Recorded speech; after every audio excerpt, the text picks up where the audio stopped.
Hello, friends. Very warm and vibrant greetings of today to all of you. Dear divine friends, today I am basically going to explore the remarks made by our respected Prime Minister on the occasion of the 150th anniversary of Shree Aurobindo ji, the great pioneer leader. He actually says India may wither a little but can't die.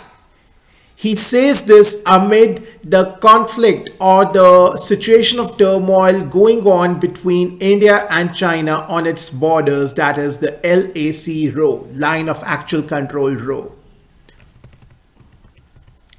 India may have wilted a bit in the adverse situations, but it can never be crushed, said PM Narendra Modi ji as he invoked what he called nation's invincible spirit while paying rich tributes on Tuesday, that is 13th December 2022, to Shree Aurobindo, the freedom fighter and spiritual master, on his 150th birth anniversary. India is that immortal seed which may be suppressed a little under the adverse circumstances, but it cannot die, though it may wither a little, but it cannot die, the PM said, recalling the rich cultural diversity and the strong history of the country, which is the most refined idea of civilization and the most natural voice of humanity. Underlining the dire challenges facing the world today and the importance of India's role in overcoming them, he said, India was immortal in the time of Maharishi Aurobindo, and it is immortal even today in Azadi Ka Amrit Kal. And that's why, my dear friends, it is said, Saanch ko aanch nahi, Satya ki naav hilti dulti zarur hai, magar doobti nahi. The Prime Minister's remarks came against the backdrop of the latest Chinese provocation in Tawang, where India pushed back about 300 strong troops on PLA on December 9, trying to forcefully occupy an Indian post at its eastern borders.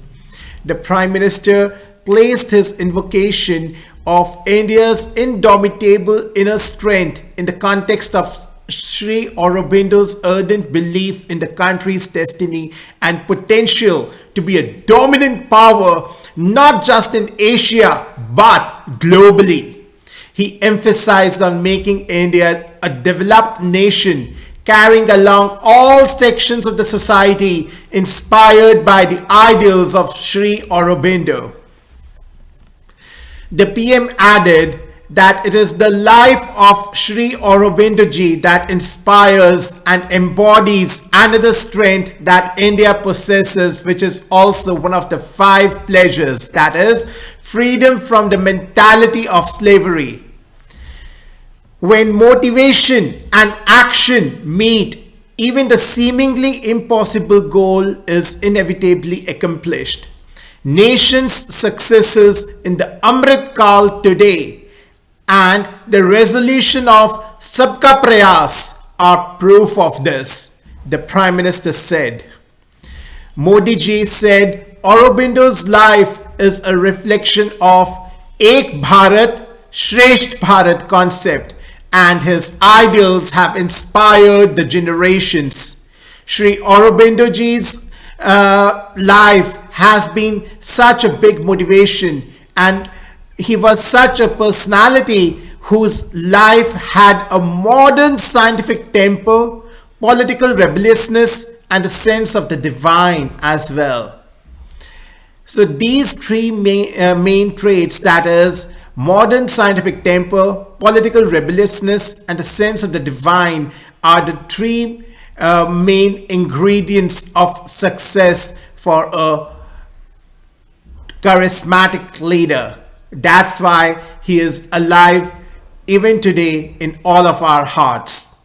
The PM said as he recalled his no compromise slogan during the division of Bengal.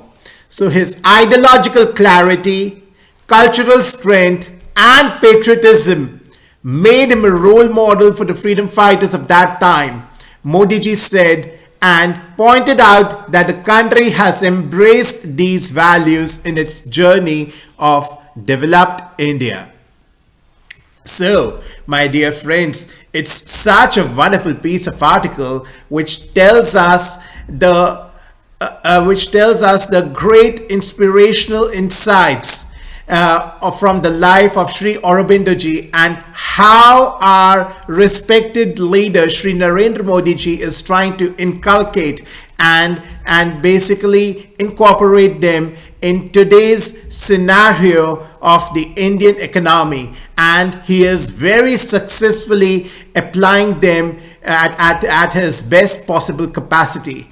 And that's the role of us citizens as well, to pay to have full faith and to pay all the required attention towards his sincere efforts and be a sports person. Thank you so much. Namaskar. Jai Hind.